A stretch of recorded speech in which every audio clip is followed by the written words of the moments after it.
Start. Come on in.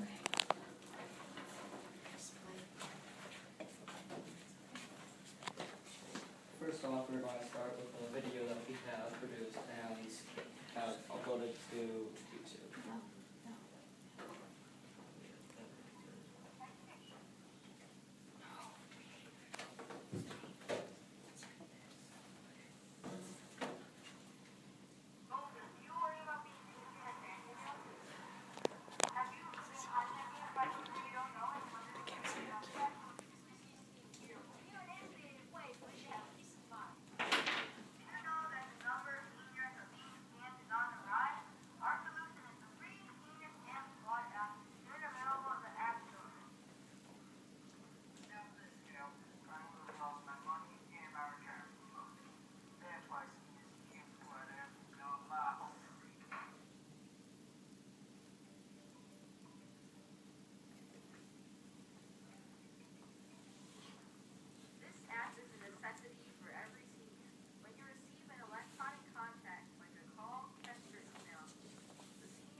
Today's technological world, seniors need to protect themselves.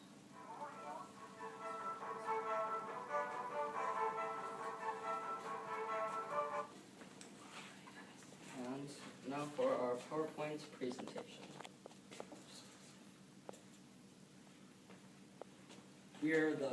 This is our research produced by our crew. The suspicious Phishiez. Okay, so we interviewed Cooper's grandma, and we found that she had no major health issues. But when we asked her what's the biggest issue facing seniors today, she said scamming. One story she told us about is that when she was at the bank, an elderly woman came in and said that she needed to wire $3,000 to her bank account right now, to her grandson in Mexico right now, to post his bail and get him out of jail. But it was actually a scam because her grandson was at home and fine in school.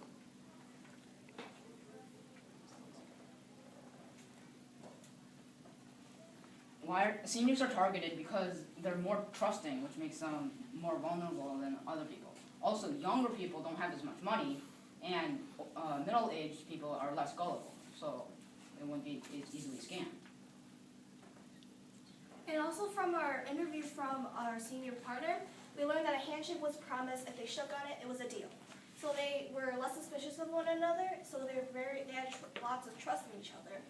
In addition, right now, seniors aren't really on top of technology, so whatever's out there, they pretty much believe it. So they're not really on top of their money because they don't know how much they spend. Scamming techniques that scammers use to scam are the phone, to call and text, the email, social outlets like Facebook and Twitter.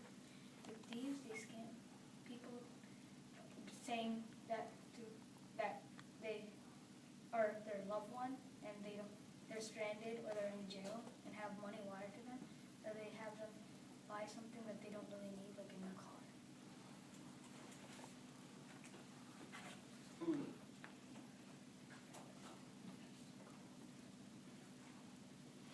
So we came up with a Senior Scam Squad app. It's an app on a smartphone that can be automatically installed for seniors, or you can download it from the App Store. What it does is that whenever you're contacted, you can input your trusted contacts, like your son or your grandson or whatever. And so whenever you're contacted electronically, it will check to see if the person is actually who they're supposed to be.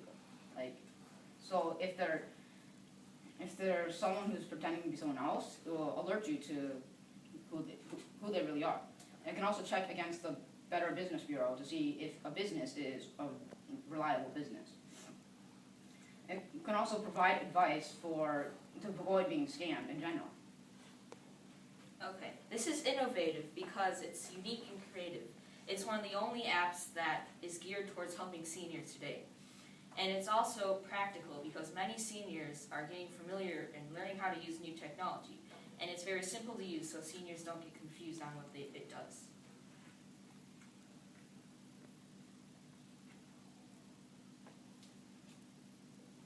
We shared with our coach, our other teams, seniors, teammates. We also also made a Facebook page and advertised it on YouTube. We also went to the Arden Court retirement home and we consulted with an attorney at law. And anyone can be scammed, so it is beneficial to everyone. And these are resources that we used, all cited, and just everything we use is basically on there.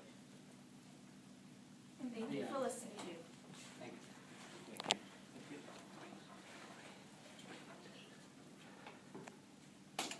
Okay, well, we're gonna use the next few minutes to ask you a couple questions. Okay. Did you, what other alternatives did you consider besides, before you came up with the idea of using an app to protect seniors against scams? Did you consider We Uh, other ideas? considered a website. PSA was what we were originally going to do, like a big PSA, but that really didn't exactly work out because we couldn't cover all the materials in the PSA. Okay. And with this app, can you explain that more? Okay. I So really didn't- when you get the app, you can input people that you know, that you trust, so that if they receive a call from them, it won't mark them as like someone that, because Siri won't, or not, the app won't know who that person is unless you tell it. So you just have to put in their phone number or And then if email. anybody else calls, it'll be like, warning, this is not, you don't know this person, so you might be unsafe, don't pick it up or whatever. Also, it's automatically installed, so especially for seniors, unless if like some young person, if they want the app, they can always install it in the app store, download it. So me not being, or myself not being high tech, if I explain the app back to you, I have an app on my smartphone and I press the app button, it goes to my grandson. No, like basically So- you press the app button, it syncs with your contacts, and then you can set trusted numbers, like, from your contacts, that, like, when they call you, you won't have a notification saying this is not safe. But if anybody else calls you or texts you or whatever, they'll say it'll pop up and it'll be like, this is not safe. And also it can check with businesses, because businesses are probably not gonna get in your contact. But if this That business, was my point. yeah, so if it's so it will check with the Better Business Bureau, like, About, like, the business safety rating. So that would have to be part of my contact. no, because it will Like- automatically do that in the background. So Yeah. It's just that you can import your own contacts just for more safety like uses. It's kind of like how on a website, it'll say like, if it's not exactly like, it'll say like, this is not a trusted website, are you sure you want to?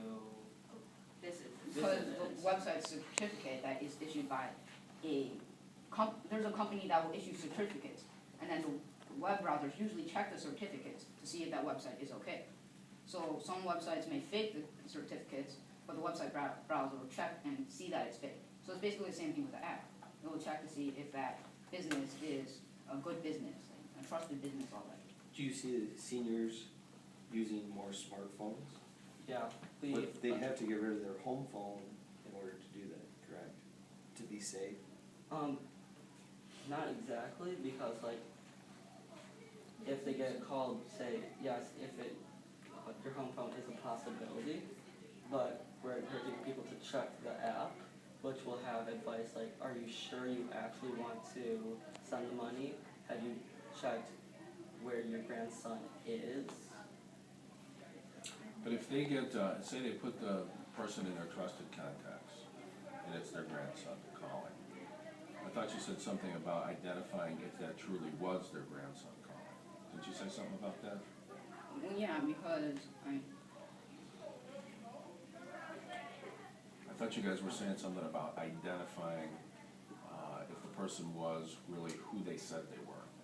So can you yeah, explain because they more might about say that? that they're police, but the app can check all, it can check to say, because the police will probably be in the Better Business Bureau as a trusted number. But if the number isn't actually a police site, then the app will notify you. Oh, I see. So the app is really gonna notify where the call is really coming from versus the verbal Yeah. communication by the person. Okay. Because most phones now have GPS locators in them, Like, I know on like iPhones, there's like Find My iPhone in case you like lose it. So, like, it will identify where the call is exactly coming